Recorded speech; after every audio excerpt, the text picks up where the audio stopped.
La agricultura almeriense tiene nombre propio: FH Almería Radio.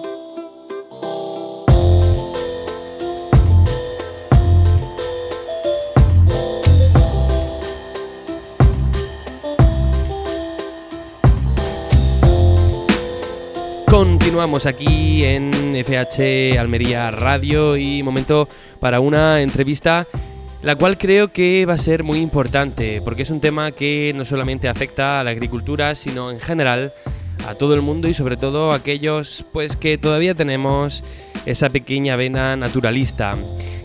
Vamos a hablar hoy de incendios y para ello enseguida voy a saludar a Francisco José Rueda. Él es el director operativo provincial del Plan Infoca en Almería. Para quien no lo sepa, el Plan Infoca es el plan de emergencia por incendios forestales de Andalucía que se gestiona por la propia Junta. Su objetivo es prevenir y combatir los incendios forestales, así como restaurar zonas afectadas. Cuenta con más de 4.700 profesionales en toda Andalucía y cuenta con medios terrestres, aéreos y sobre todo con profesionales que saben mucho y están siempre atentos a todos estos asuntos. Como digo, tenemos la suerte de tener ya al otro lado de la línea a Francisco José Rueda. Él es director del Centro Operativo Provincial del Plan Infoca en Almería. Hola, ¿qué tal? Muy buenas.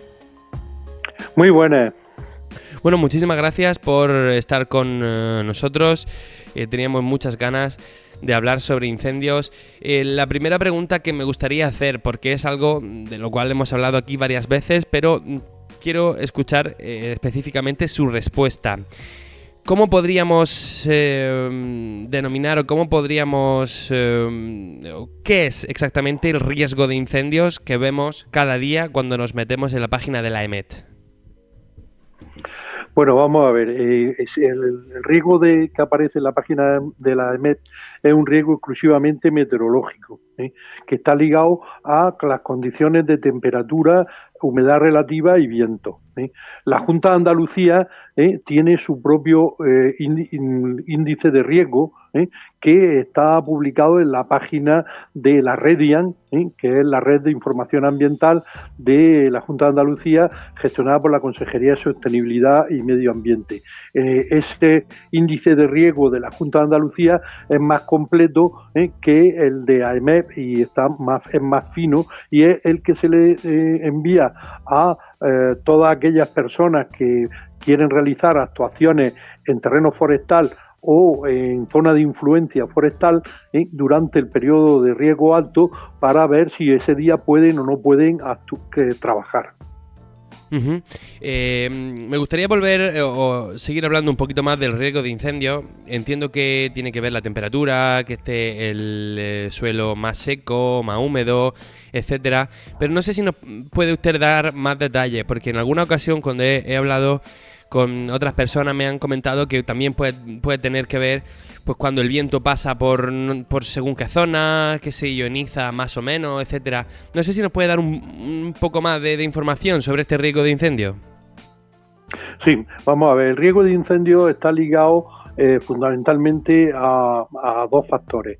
El primer factor es la carga de combustible y la sequedad del combustible que exista en una zona determinada, y después las condiciones meteorológicas. Cuanto a la carga de combustible y su sequedad, pues dependen primero de la cantidad de combustible que haya acumulado, que en un año, por ejemplo, como este, donde hubo una primavera, en un mes de marzo y abril, en la provincia de Almería, que llovió mucho, pues hay una gran cantidad de pasto que después, durante el verano, se ha ido secando y tenemos pues mucho combustible disponible para que se produzca un incendio. Y después, desde el punto de vista meteorológico, son tres factores: temperatura, humedad relativa y viento. Siempre se dice en incendios que está la regla del 30. La regla del 30 es que cuando tenemos temperaturas por encima de 30 grados, humedad relativa por debajo de 30% y velocidad del viento de más de 30 kilómetros hora, estamos en una situación de riesgo. Si a eso se le suma unos combustibles muy secos y gran cantidad de combustible, pues el combustible puede ser pasto, matorral, pinares o encinares, entonces estamos en una situación verdaderamente de alto riesgo. Uh-huh. A mí me gusta, por ordenar mi cabeza, cuando hablo de, bueno, pues del parte meteorológico, del riesgo de incendios, muchas veces intento mentalmente y también a través de mis palabras separar la provincia en comarcas, ¿no? Hablo del área metropolitana de Almería, el Valle de la Almanzora, Los Vélez, Poniente, Levante. Pero me gustaría saber si realmente hay diferencias, hay zonas diferentes en Almería y esto afecta al riesgo de incendios. Sí, nosotros desde el punto de vista del riesgo de incendio analizamos semana a semana la situación dividiendo en zona norte, zona sur y zona de Sierra Nevada. Las condiciones climáticas son bastante diferentes en lo que se refiere. En la zona norte, digamos, es desde las cumbres de Filabre hasta Los Vélez. La zona sur es desde la zona de lo alto de Filabre hasta la costa, y Sierra Nevada tiene unas características especiales por las altitudes que alcanza. Esas diferencias no son muy significativas desde el punto de vista del riesgo de incendio, porque la verdad es que cuando las condiciones se complican, que normalmente en Almería vienen ligados a vientos de poniente, esos vientos de poniente en Almería son desecantes y suelen ser bastante fuertes, y normalmente peligro está en toda la provincia. ¿Hay algún punto que sea más peligroso que otro? No, en principio no hay ningún punto. El peligro viene más ligado a la actividad humana que al territorio. Quiero decir, hay que pensar que un porcentaje muy elevado, cerca del 90% de los incendios vienen de la mano del hombre. No son provocados o intencionados, como muchas veces se dice. El 90%, cerca del 90% de los incendios vienen de la mano del hombre por negligencia. El porcentaje de provocado o intencionado es muy bajo, igual que el porcentaje de causas naturales por rayos o el de accidentes. Como digo, son las negligencias las que suponen casi el 90%, y en este caso el peligro va ligado más a la actividad humana y a esas negligencias que al estar en una zona o en otra de la provincia. Vale, hay un par de mitos o conocimientos que no sé si son conocimientos o son mitos que me gustaría comentar con usted y que me dé su punto de vista. El primero es sobre la posibilidad o no de hacer quemas agrícolas. Hasta donde yo sé, a partir de nivel alto o muy alto está prohibido, pero en nivel bajo y moderado sí se pueden hacer. ¿Esto es correcto? Sí, bueno, en principio en la provincia de Almería se autorizan no, porque con el cambio último de normativa, a partir del 1 de noviembre, que entramos en el periodo de riesgo bajo, y además las quemas agrícolas no necesitan autorización, se hace una declaración responsable por parte del promotor, que tiene que presentarse con 10 días de antelación en el registro de la delegación de gobierno o de la delegación de medio ambiente, y desde el 1 de noviembre hasta el 30 de abril los agricultores pueden realizar esas quemas, eso sí, adoptando siempre las medidas necesarias para que esa quema no provoque un incendio. Después hay otro periodo, que es el periodo de riesgo medio, que es desde el 1 al 31 de mayo y del 15 al 31 de octubre, en el cual sí se requiere autorización expresa en este caso de la Agencia de Seguridad y Gestión Integral de Emergencias, de la SEMA. Y esas solicitudes sí tienen que hacerse con 30 días de antelación en los mismos registros que he comentado antes, pero en la provincia de Almería normalmente en esas fechas del mes de mayo o del mes de octubre las condiciones son bastante complicadas y no se suelen autorizar con carácter general esas quemas. Quiero decir que entonces que los agricultores en Almería pueden quemar desde el 1 de noviembre hasta el 30 de abril con una declaración responsable, presentándola con al menos 10 días de antelación en los registros que antes hemos comentado. ¿Algún consejo para hacer estas quemas de forma más segura, por favor? Pues ese consejo es sentido común. O sea, que no se realicen primero las quemas hay que realizarlas a primera hora de la mañana, hay que adoptar medidas de prevención en el sentido de hacer cortafuegos perimetrales, de tener una cuba con agua o algún medio para intentar sofocar, y sobre todo si hay unos días de estos de viento de poniente o de levante muy fuerte, abstenerse de hacer la quema y realizarla otro día. Segundo mito que quiero comentar con usted. No paro de escuchar en los últimos años quejas de la gente que viene diciendo que se les ha prohibido o se les ha acotado mucho limpiar el bosque. Hay mucha gente, y lo llevo escuchando unos años, que dicen que por motivo ideológico el bosque está sucio y el monte está sucio. ¿Esta percepción también la tienen ustedes o no?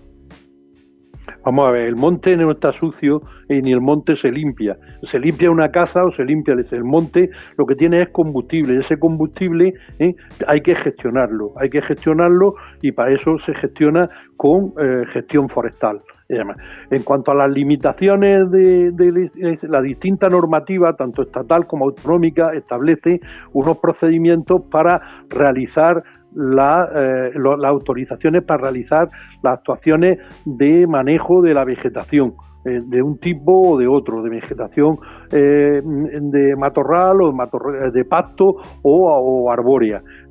En principio, el mito ese de que cada vez se ponen más limitaciones o hay que leerse, pues con carácter general en Andalucía eso no ha pasado.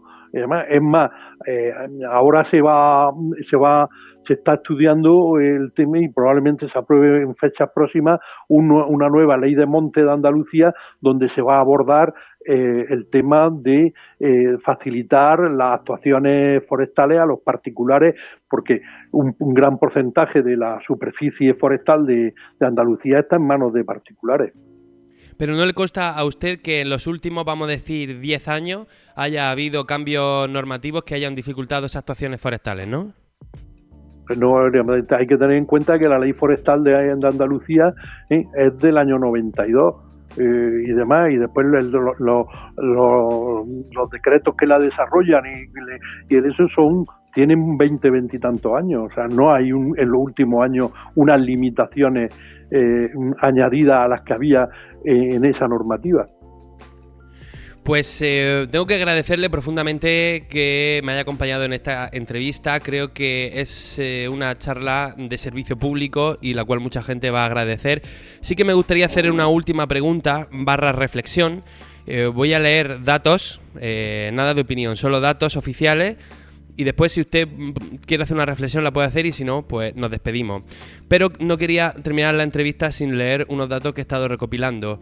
Voy a hablar de la inversión estatal en prevención de incendios, ¿no? Del año 2009 al año 2025. En el 2009, la inversión pública en prevención alcanzaba los 364,1 millones de euros. En el 22... estamos hablando de una reducción casi de la mitad, 175,8 millones de euros. Si hablamos del 18 a esta parte, en el 18 se invertían 225,2 millones y en el 25 estamos hablando de 115,8, es decir, más o menos una reducción del 48%. Esto lo quiero comparar con el tema de los incendios. En el 18 ardieron 12.433 hectáreas y en el 25 estamos hablando de 157.000 hectáreas, es decir, 12 veces más. ¿Estos datos le encajan? Bueno, vamos a ver, esos datos que está usted dando creo que son de inversión a nivel estatal. Correcto. Del gobierno, Sí. Del gobierno de la nación. Sí, sí. Sí, además, tengan en cuenta que aquí las competencias para el tema de gestión forestal y de incendios están transferidas a las comunidades autónomas. Quiere decir que esos datos del gobierno central se refieren fundamentalmente a los medios que el gobierno central pone a disposición de las comunidades autónomas de los distintos años, que suelen ser aeronaves o suelen ser lo que se llaman las brigadas de intervención de incendios forestales. En el caso de Andalucía, desde hace ya muchos años, desde que se empezó con el plan Infoca y demás, la inversión de la comunidad autónoma no ha estado ligada a la inversión de la Administración central. La inversión de la comunidad autónoma en Andalucía, Andalucía fue pionera con el Plan Infoca en toda España, y la inversión del Plan Infoca ha ido aumentando año a año. ¿Qué es lo que hemos visto en los últimos años con respecto a los medios del Ministerio? Pues que, por diversas razones, pues los medios del Ministerio han disminuido en Andalucía, y creo que también en el resto de España. Pero los medios que pone Andalucía en el Plan Infoca, tanto medios aéreos como medios humanos como medios materiales, no han dejado de crecer en los últimos años. Uh-huh. ¿Y esta disminución de la inversión por parte del Ministerio le afecta a ustedes o no tanto? ¿O no tanto porque se está compensando con otros medios? Hombre, ya digo que la inversión por parte de la Junta de Andalucía ha ido aumentando año a año, uh-huh.